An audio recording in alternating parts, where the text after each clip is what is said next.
पलामू के हुसैनाबाद प्रखंड क्षेत्र में बालू माफियाओं के विरुद्ध प्रशासन ने बड़ी कार्रवाई की है, जिससे बालू माफिया सदमे में है। बता दें कि हुसैनाबाद अनुमंडल पदाधिकारी पीयूष सिन्हा के निर्देश पर हुसैनाबाद अंचल अधिकारी पंकज कुमार ने बालू माफियाओं के विरुद्ध बड़ी कार्रवाई की है। संताल में गर्जी कल्पना सोरेन, बताया कैसे मिली हेमंत की आवाज बनने की ताकत।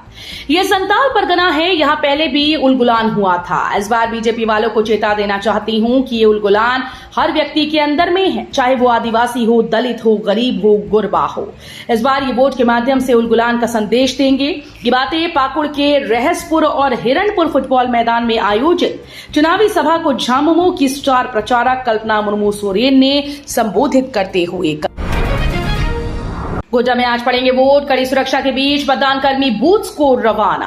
गोड्डा लोकसभा क्षेत्र में अंतिम चरण में आज मतदान होगा। शांतिपूर्ण मतदान के लिए सभी तैयारियां पूरी कर ली गईं। बूथों पर सुरक्षा के पुख्ता इंतजाम किए गए। पॉलिटेक्निक कॉलेज सिकटिया में बनाए गए डिस्पैच सेंटर से शुक्रवार को मतदान कर्मियों को बूथ के लिए रवाना किया गया।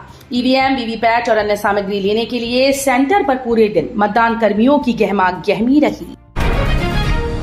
झारखंड में गर्मी का प्रकोप जारी। चतरा में एक ही गांव के 3 लोगों समेत 5 की मौत। झारखंड में गर्मी का प्रकोप जारी है। एक दिन में 23 लोगों की मौत के अगले ही दिन चतरा जिले में एक ही गांव के 3 लोगों समेत 5 लोगों की लू लगने से मौत हो गई। चतरा जिले के हंटरगंज प्रखंड से यह खबर सामने आई।